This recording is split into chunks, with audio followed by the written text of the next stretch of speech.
been judging the safety of a room by what people say, but the real signal is in the tiny tone shifts. You barely notice those micro changes that decide whether you feel heard or shut down.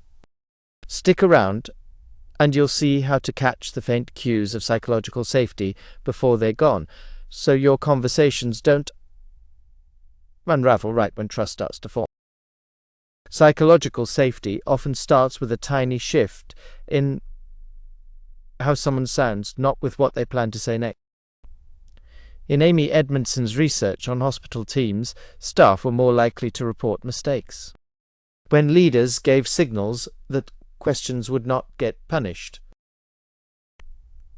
Notice how a manager's voice can soften just before they ask for bad news, and how that tiny shift changes whether your brain files the moment as safe. In Edmondson's work, teams did not report problems only because rules existed. They reported because the room felt like mistakes could be discussed without shame, and that feeling tracks closely with. Think of the difference between a doctor who says, "Talk to me about what went wrong," with steady warmth, and a doctor says the same words like a. Your nervous system reads that difference fast. When the tone says, "I can handle this," you waste less attention on self-protection and more on speaking clearly. In marriage research, the smallest voice changes can predict whether a conversation becomes repairable or explosive. John Gottman's lab work on couples showed that conflict spirals often begin within seconds when one partner opens with a harsh or contemptuous tone instead of a calmer one. Track how a request changes when tone drops from biting to curious, and how your mind decides whether defense is required. A softened start-up is not just nicer wording. It is the sound of irritation that stays under control, with less pressure in delivery and more invitation in timing. Picture two versions of the same complaint at the kitchen table. One sounds like, "You never listen," and the other sounds like, "When I do not feel heard, I get stuck." The second version gives your brain a safer map. It suggests the other person is still on the same team.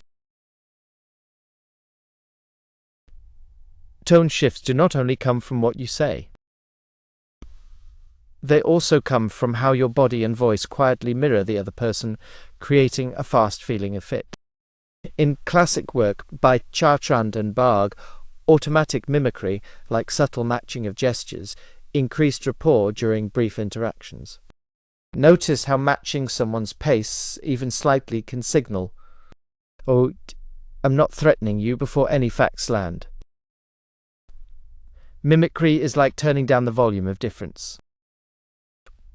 When your cadence aligns with theirs, your partner's stress response has less work to do. Imagine a coffee line where the cashier speaks quickly while you are tense, so the whole exchange feels like a judgment. Now imagine the same cashier slows down by a notch, keeps eye contact steady, and drops the pitch at the end of questions. Your body clocks "this is normal" before you consciously name it. When people talk about painful experiences, tone becomes the gatekeeper of whether disclosure feels worth the risk. James Pennebaker's work on emotional disclosure showed that writing about traumatic events can improve health markers for many people, especially when the disclosure feels coherent and supported. Consider how a friend's tone changes the meaning of "you do not have to go into detail" and your willingness to continue. In real conversations, a calm, respectful delivery reduces fear that honesty will be used against you later. That calm tone makes it easier to organize your story without stopping to manage shame. Think about telling a coworker you made a mistake. A flat reply, like "okay," can sound like dismissal, even if it is not meant that way. A warmer reply that slows down, "that sounds hard," buys you time to keep going. Conversation safety is not only social.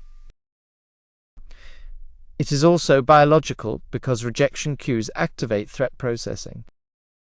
Research by DeWall and colleagues found that social exclusion lights up brain systems tied to physical pain and emotional distress, making people feel alarm when social signals turn cold. Watch for how a tone that tightens, speeds up, or gets louder can make your mind treat the moment like danger. Even without insults, a shift toward hostility changes the stakes of your next sentence. Your brain often interprets that cue as you do not risk saying the wrong thing. Picture sending a message in a group chat. If the reply arrives with short, clipped, and a heavy exhale in the voice note, the interaction can feel punishing. Your attention narrows. That narrowing reduces honesty because honesty feels expensive. Small tone shifts carry big meaning because people do not treat tone as neutral. They treat tone as evidence about intent. In research by Kruger and colleagues, make judgments under uncertainty, participants relied on subtle cues to decide whether a situation was safe or hostile. Revisit a remembered conversation and notice how different tone made the same words feel like support or attack. Your mind runs a quick model. The louder the threat cue, the more you assume bad intent. When people fear humiliation, their speech changes. They edit themselves, soften content, or stay silent. Classic research themes from Baumeister and colleagues on self-control and ego threat connect how social threat narrows behavior. Track how your voice can get careful when you sense someone is judging you, even if the words stay polite. A tone that implies evaluation, like a sharper rhythm or an impatient ending, triggers self-protection. Self-protection makes honesty harder because honesty can expose you. Think of a performance review. A manager can say, "Let us talk about improvements," but a tone that sounds like a verdict makes the room feel unsafe. Your brain learns fast that talking equals risk, so you offer safe fragments instead of real answers. Before people have mature explanations, they read each other through voice. Developmental work associated with Daniel Stern highlights how infants experience caregivers through patterns of timing, intonation, and responsiveness, not through grammar. When caregivers attune their tone, infants settle faster and show less distress. Notice how a caregiver's slower, smoother voice often pulls an upset child back toward calm, even when the situation does not change yet.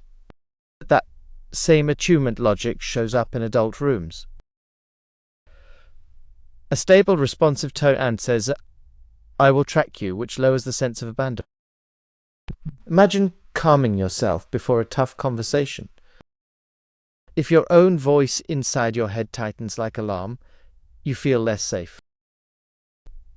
If your breathing slows and your internal cadence steadies, your body treats the moment as manageable. Tone is not decoration. It is a signal of how predictable the other person will be.